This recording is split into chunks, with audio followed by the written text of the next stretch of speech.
kailo ia tu ile nei fo i tai au ma lo le folau, alo mai o tala la Radio Samoa. I tala tomua le asfaraile. Fa asolo pea so e ngā leo i le mata upu na fasi o tia i le tangata i to o tasia na nafi i whangarei ai ave leisi i le whale mai i se tūlanga ti ngā ina.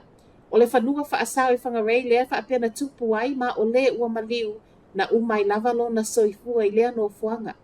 O le ua maliu e tu sama ripoti o se tina ma o lea na whana. O leo lo whaata o tolia ti ngā ina le whale mai e wha apea o ia leo lo tuua ia na ia whana ina le ua maliu. Whai mai le ofisa o leo i whangarei e le o iai se papo le ngai la matia ai le saunga le mu o tangata lautele o na ole mea na tupu. Ua tutu whaatasi tangata Northland e fesoa soani ne mawhaio na whaatino a o sosolo e pia le afi i Waipoua i Kaipara. Walu hele kopa na tau mawhaia na nafi. 5 sui o le tinei mu i lungo le lau ele e sei i lātou mai le vani monimo. Ma e tuu whaatasia tala o tai au e le i ai se tala a mea uo o isa tūlanga wa mawhai ona tau fiofi le sosolo. A o sosolo ai pēr la le mua leo wa ngā lulue nisi le waikara marae, mō mea tau mawhale au ngā lulue. Wha apea a inga nei wa a fia. O lea fo iolo o tele le fōha i wha mea lofa wa tau a au mō a inga mawhatia iei mea ai, o vai tau mawha, wha apea vouchers. E o mai lava fo i le tau nei ele i mawhai lava na toe fo i a inga i lua se fulu lea na ave e sea wha malo si mai le aso lulu, mai o lātou whale o na ua le saunga le mu. Ma ele o iei fo ini reporti o ni whale wa wha alea ngaina. O lo o wha awa upea ngā luenga le tinei mui le so peitai e ono wha awhainga tāla i titi o na o savili malo losi.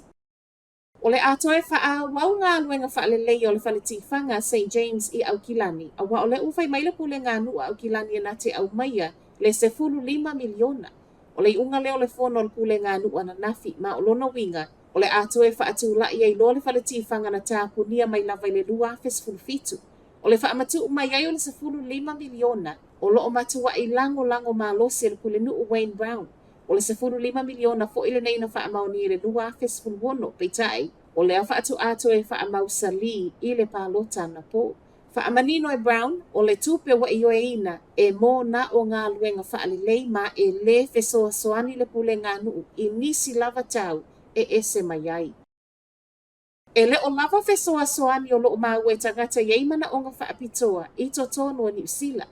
Whaamaumaunga mai le vaengo whaamaumaunga o loo i loa ai o le to atasi mai le to aono o tangata kiwi e le ato atoa le malosi.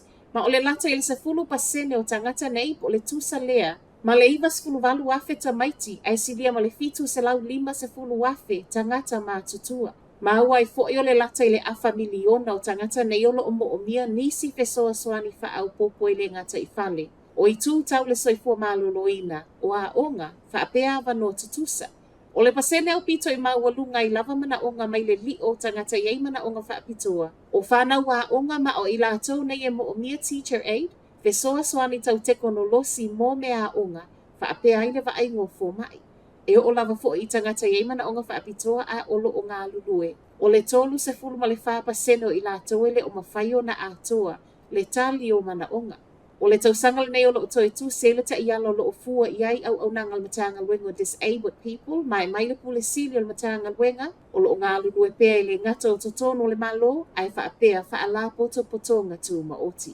Matala muli, e le o toi mamau wha apipi i wha ailo ai suinga i le sawa i whewa i eita avale i Aukilani.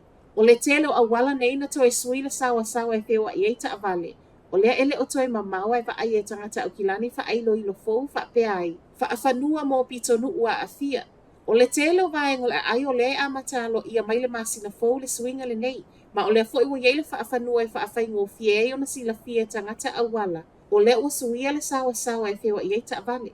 A matanga le masino yulai le e fua e a matalo i eile swinga, o le a tuua i le 30 kilomita i le tūla, awala nei e lata i a onga. O loo maua umale atoa ngo swinga nei i lungo le upenga tawha ilangi ale Auckland Transport. Talanala Radio Samoa, manuia le nei tai au.